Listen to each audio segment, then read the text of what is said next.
بسم اللہ الرحمن الرحیم۔ پاکستان میں عبدالاکبر چترالوی صاحب کے ذریعے سے جو ایک متنازع بل پیش کیا گیا اور جس میں توہین کے مفہوم کو بالکل کلیئر نہیں کیا گیا، اور ہم نے پہلے بھی ایک ویڈیو ریکارڈ کی اور اس میں توجہ دلائی کہ توہین کا مفہوم کلیئر نہیں ہے، اور اگر یہ توہین خود کتب اہل سنت میں ہو اور اسے نقل کیا جائے تو پھر کیا ہوگا۔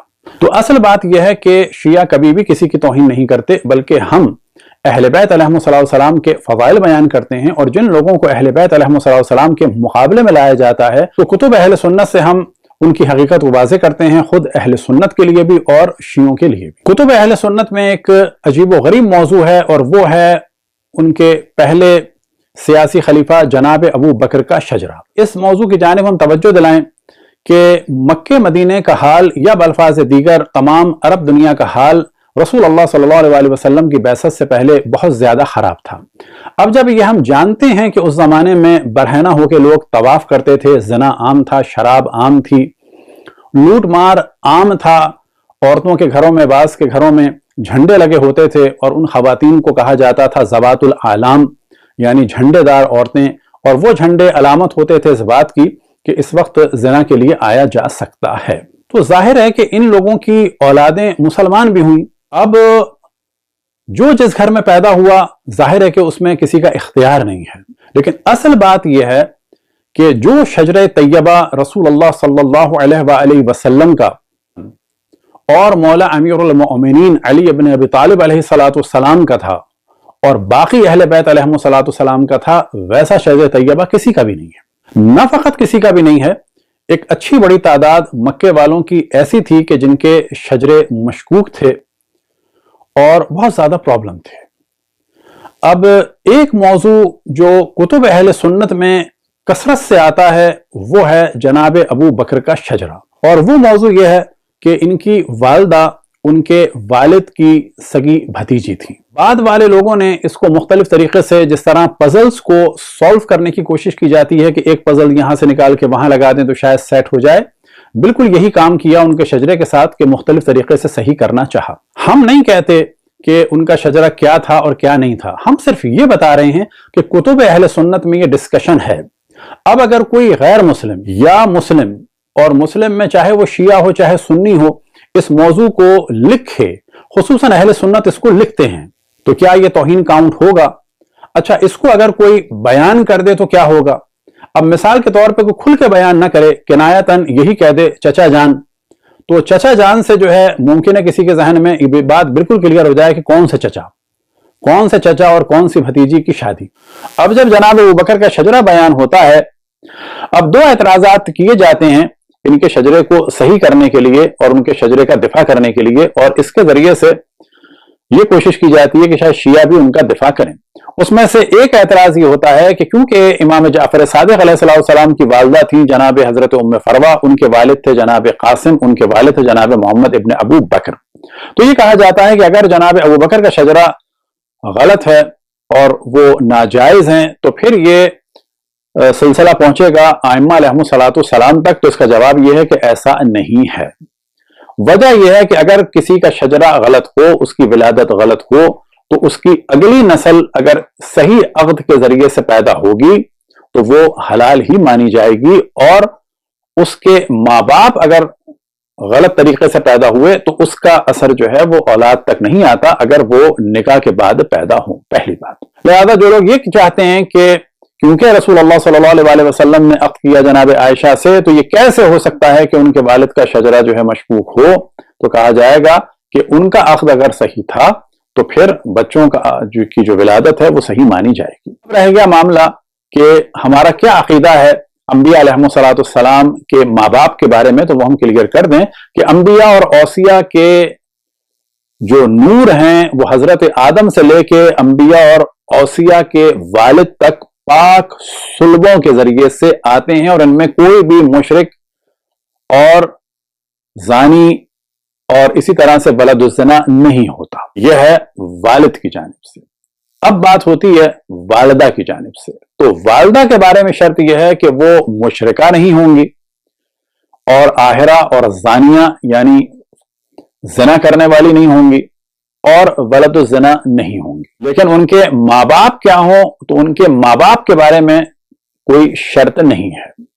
لہذا ایسا نہیں ہے کہ تمام انبیاء کی جو امہات تھیں اور تمام اوصیاء کی جو امہات تھیں وہ بھی مومنہ، اور پھر ان سب کے نانی نانا دادی دادا سب کے سب مومن ہوں اور پاک و پاکیزہ ہوں، تو ایسا نہیں ہے۔ فقط اس حد تک ہے کہ انبیاء اور ائمہ کی امہات مشرکہ نہیں ہیں، آہرہ اور زانیہ نہیں ہیں، اور ولد الزنا نہیں ہیں، چاہے ان کے ماں باپ اور نانی نانا اور دادی دادا اور ان کے بزرگان کچھ بھی ہو سکتے۔ اسی طریقے سے اگلے مرحلے میں ہمارے ہاں شرط ہے کہ جس کی تقلید کی جائے وہ حلال زادہ ہو، اور جس کے پیچھے نماز پڑھی جائے وہ بھی حلال زادہ ہو، اور قاضی بھی حلال زادہ ہو۔ باقی جو دین اور جو مذہب اپنے لیے جو پسند کرتا ہے اس کو اختیار ہے، لیکن ہم پر کوئی چیز مسلط نہیں کی جا سکتی۔ سب سے پہلے آپ کے سامنے کتاب ہے فضائل الصحابہ، اور حدیث نمبر ہے 1130۔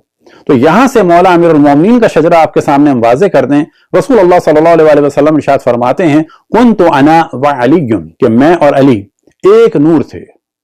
کنت انا وعلی نور بین ید اللہ عز وجل، کہ اللہ سبحانہ و تعالیٰ کی بارگاہ میں میں اور علی ایک نور تھے۔ کب؟ قبل ان یخلق آدم، کہ اس سے پہلے کہ اللہ سبحانہ و تعالی حضرت آدم کو خلق کرے۔ کتنے ہزار سال پہلے؟ 14,000 سال پہلے۔ فلما خلق اللہ آدم قسم ذلك النور جزئین، جب اللہ سبحانہ و تعالی نے خلق کیا حضرت آدم کو تو اس نور کو دو حصوں میں تقسیم کر دیا، جزء انا و جزء علی علیہ السلام، ایک جز میں ہوں اور دوسرا اس نور کا جز جو ہے وہ علی علیہ السلام ہے۔ آپ کے سامنے ایک شجرہ دکھا دیتے ہیں اور اس کے بعد اس پر ڈسکشن کریں گے۔ تیم کے بیٹے سعد، سعد کے بیٹے کعب، کعب کے بیٹے عمر، عمر کے بیٹے عامر، عامر کے ایک بیٹے تھے عثمان کے جن کی کنیت تھی ابو قحافہ، انہی کے ایک بھائی تھے صخر، صخر کی بیٹی ہوئی سلمہ جن کی کنیت تھی ام الخیر۔ تو سلمہ ہوئی عثمان کی سگی بھتیجی، عثمان اور سلمہ سے ولادت ہوئی جناب ابو بکر کی۔ اب یہ تو ہے یہاں پر صرف آپ کے سامنے اسکرین پر شجرہ۔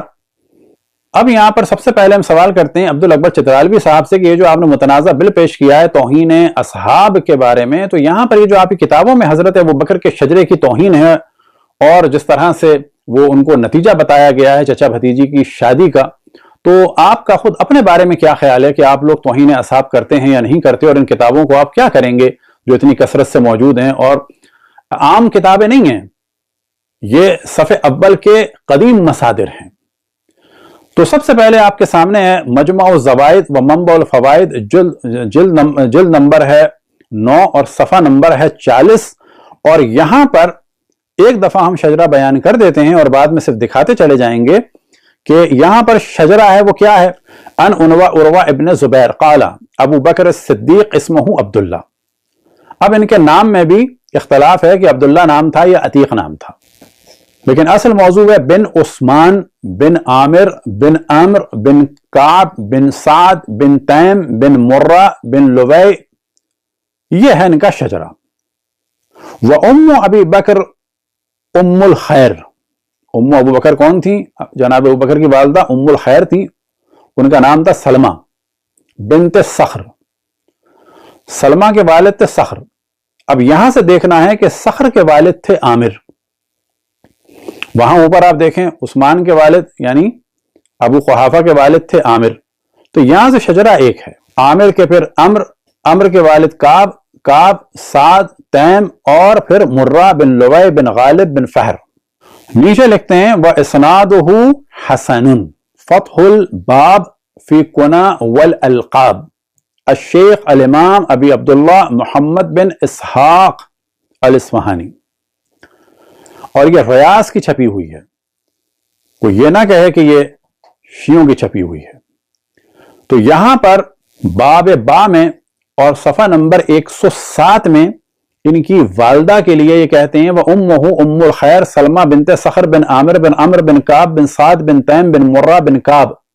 اور نیلے سے ہم نے ہائی لائٹ کیا ہے اور آگے یہی کچھ مصادر دکھائیں گے. وَهِيَ ابنۃ عم ابی بکر الصدیق, جو خاتون تھی بیٹی تھی ابو بکر صدیق کے چچا کی, یعنی ایک جانب وہ ماں تھی, دوسری جانب سگی چچا زاد بہن تھی. اب یہی موضوع ہے تاریخ دمشق میں.